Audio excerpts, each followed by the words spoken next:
আমরা আলোচনা করেছি প্রফেসর সুকুমার মুখার্জির সাথে। আজকে আমরা জানবো বেড সাইড ক্লিনিক নিয়ে।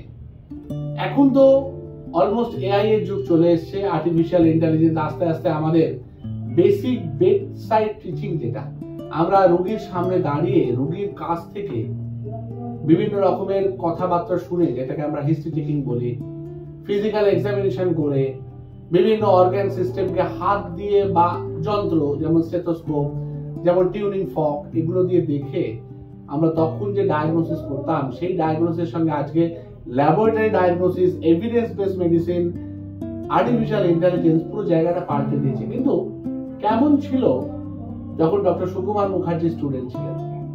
সেই সময় কেমন ছিল বেড সাইড টিচিং? চলুন আজকে ওনার মুখ থেকে, ওনার কাছ থেকে কথাগুলো শুনি।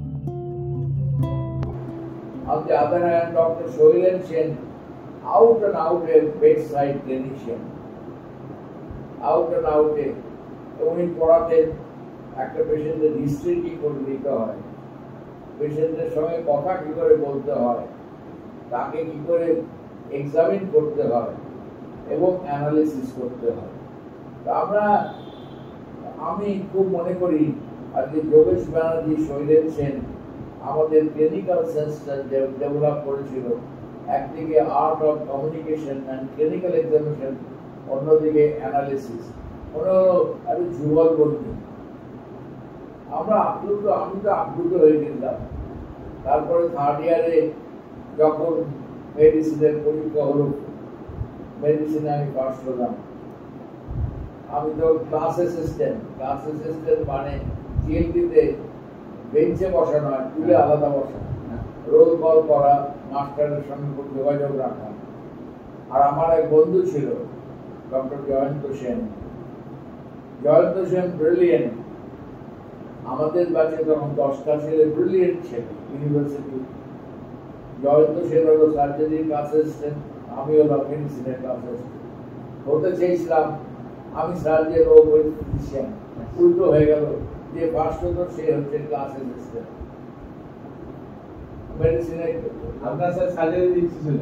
হ্যাঁ, আপনার সার্জারি করতে ইচ্ছা ছিল? হ্যাঁ, কিন্তু আমি হয়ে গেলাম ফিজিশিয়ান। প্রথমবার জানলাম আমি। আর সার্জন হতে ফিজিশিয়ান হতে চেয়েছিল, সে হয়ে গেল সার্জারির ক্লাস অ্যাসিস্ট্যান্ট।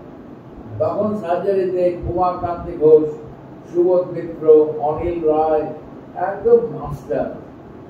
তা আমি আর জয়ন্ত খুব বন্ধু ছিল, কোনো রেশারেশি ছিল না। এবং আমরা আস্তে আস্তে মেডিসিন ক্লাস অ্যাসিস্ট্যান্ট ও সার্জারি ক্লাস অ্যাসিস্ট্যান্ট, 4th ইয়ার 5th ইয়ার আমাদের কম্পিটিশন এত বেশি। যখন 5th ইয়ারের এক্সামিনেশন ইউনিভার্সিটি হলো, আমি হয়ে গেলাম ফার্স্ট।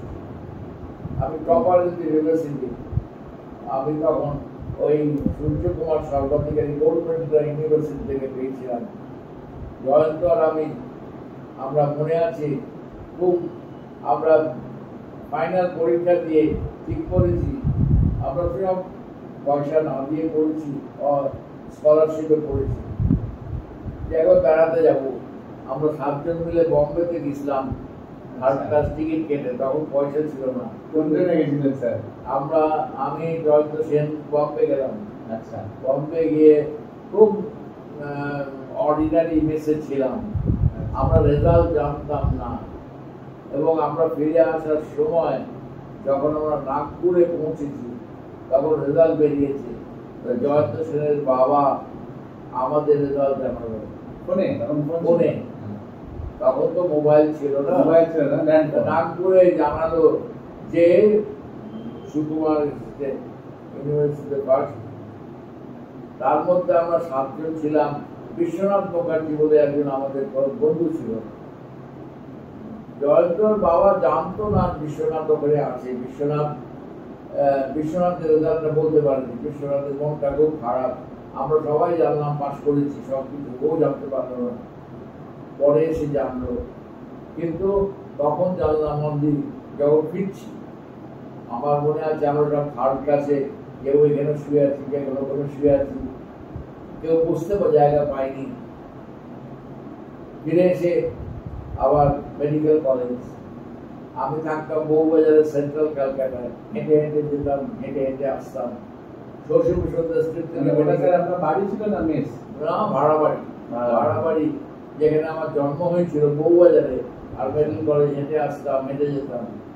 তখন আমি হাফ প্যান্ট পরে আইএসসি পড়েছি। প্রথম ফার্স্ট ইয়ারে ঢুকে ফুল প্যান্ট পরলাম। আচ্ছা, ফুল প্যান্ট পরলাম। আপনারা স্যার বউবাজারে ভাড়া থাকতেন? হ্যাঁ, আপনারা বউবাজারে ভাড়া থাকতেন? হ্যাঁ। আচ্ছা। তারপরে আমাদের ক্লাসে আরো ভালো ভালো ছেলে ছিল যারা আমাদের সহপাঠী, তারা অনেকেই বিদেশে সেটেল করেছিল। পূর্ণেন্দু দত্ত, সুনীলেন্দু গাঙ্গুলি, এরকম অনেকেই আমরা, কিন্তু আমরা ছিলাম, আমি আর জয়ন্ত, একদম অসম্ভব। কেমন লাগলো মেডিকেল কলেজের প্রাক্তন ছাত্রদের মুখ থেকে শোনা মেডিকেল কলেজের পড়াশোনার ইতিহাস? ভালো লাগলে সাবস্ক্রাইব করবেন, মানুষকে শেয়ার করবেন এবং জানাবেন আপনাদের মূল্যবান মতামত পরের ভিডিওটাকে আরেকটু ভালো করার জন্য। নমস্কার।